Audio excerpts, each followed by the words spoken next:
संत तुकाराम महाराज आणि संत ज्ञानेश्वर माऊलींची तब्बल 17 वर्षानंतर जे आहे ते आता आळंदीमध्ये भेट होणार आहे। निमित्तही तसंच आहे। संत तुकाराम महाराजांचं 375वा सदैव वैकुंठ गमन सोहळा असेल, त्याचप्रमाणे संत ज्ञानेश्वर माऊलींचा 750वा जयंती सोहळा असेल। याचं निमित्त साधत जे आहे ते संत तुकारामांची पालखी जी आहे ते आता माऊलींच्या भेटीला आलेली आहे। याच संदर्भात बोलण्यासाठी आपल्यासोबत संत ज्ञानेश्वर माऊली संस्थांचे विश्वस्त आहेत पालखी प्रमुख सोहळा। सर, काय सांगाल, कशा प्रकारे जे आहे ते स्वागत आज तुकाराम महाराजांच्या पालखीचं केलं, काय निमित्त होतं?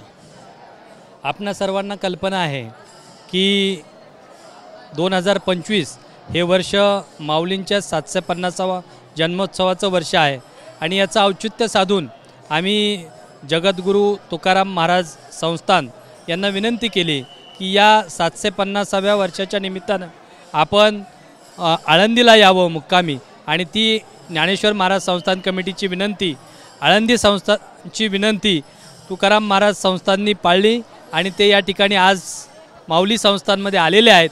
निश्चितपणे माऊली आणि तुकाराम महाराजांची आज भेट होत आहे, संत भेट होत आहे। मोठ्या उत्साहाच्या वातावरणामध्ये आळंदीकर असतील, सर्व टाळकरी विणकरी, सर्व ग्रामस्थ असतील, यांनी मोठ्या उत्साहामध्ये फटाक्याच्या आतिषबाजीमध्ये आणि ढोल ताशाच्या ढोल हे करून त्या ठिकाणी त्यांचं स्वागत केलेलं आहे। निश्चितपणे भक्तिमय वातावरणामध्ये दोन्ही पालख्या या ठिकाणी प्रस्थान जे आहे ते आळंदीत आलेले आहे। आपण पाहिलं तर तब्बल 17 वर्षानंतर जे आहे ते संत तुकाराम महाराज असतील किंवा संत ज्ञानेश्वर माऊलींची भेट जी आहे ते आज आळंदीत होताना आपल्याला एकूणच पाहायला मिळत आहे। कॅमेरामन अभिजित सह मी रणजित जाधव, TV9 मराठी, आळंदी, पुणे।